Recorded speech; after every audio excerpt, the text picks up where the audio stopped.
It was good. Good to get back out here with the guys, get the game put to bed, and get focused on West Virginia now. So it was good to get back out here and get our mind focused on the next opponent at hand. Do you have the game put to bed? Did you put it to bed, or are you focused on the next game? Yep. We watched the film yesterday. Met as a unit. Met as a team today. Went through all the things we need to go through, both offense, defense, special teams, all of it, and now it has to be water under the bridge because it's Monday, and we got to have a good Monday in order to get ready for West Virginia on Saturday.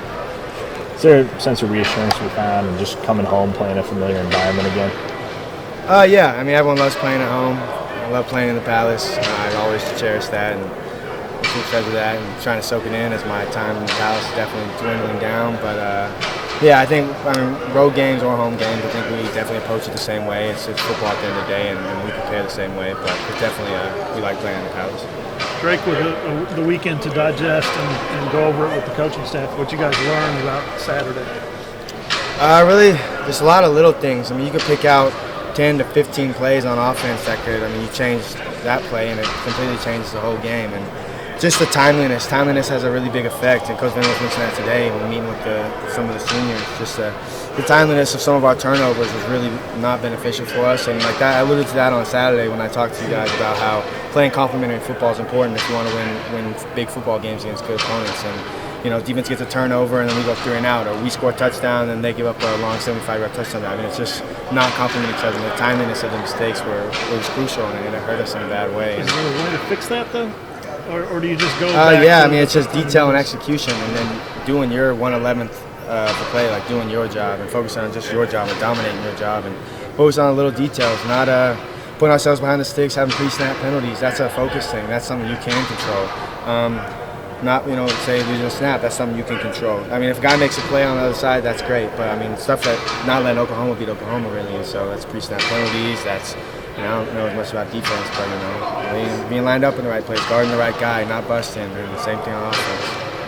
Greg, you guys hadn't had a turnover issue until these last couple of games. Can that become sort of a mental thing that, you weren't doing it before, you felt good about it, now it's happening. Can it become a mental issue?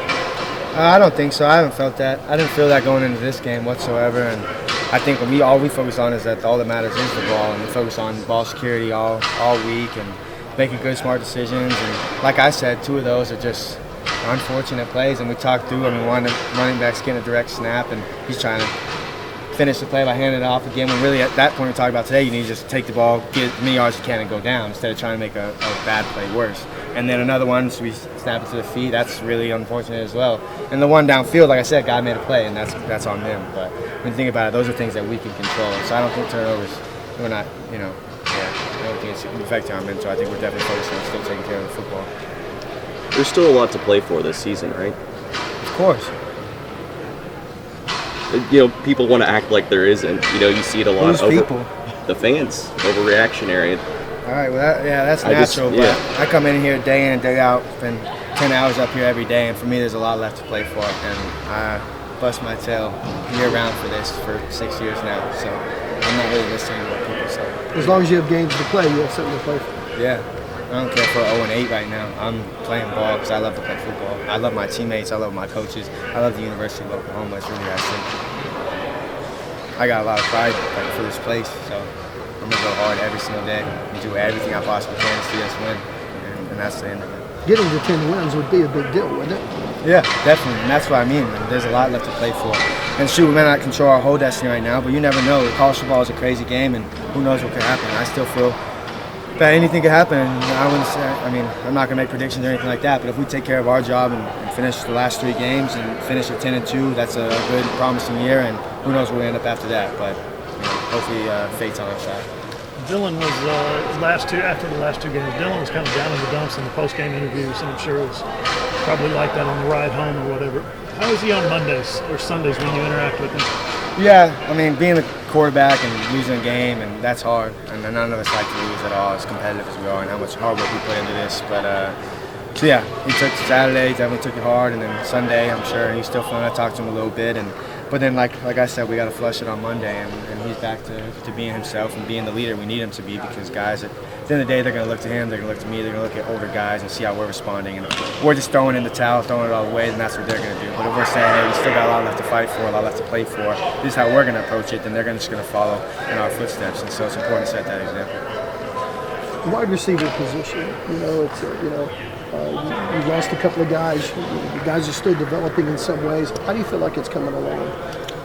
I feel like it's coming along good. We've got some guys back healthy now that we had lost to injury earlier on in the year, and them just getting their feet back under them, getting their experience up is good. And then we got a young guy like Nick Anderson, who this is his first year, and he ends up having to start the whole back half of the season, and so he's still learning too and gaining experience. And heck, even I'm still learning. I learn from everybody, and a wise man learns from others, and so I think it's good. And Coach Jones is doing a tremendous job developing us at just the position itself, and then as well as teaching us the plays and the schemes, and then we're just focusing on the details and execution of those schemes. What have you seen from West Virginia in their secondary, or what are they doing defensively?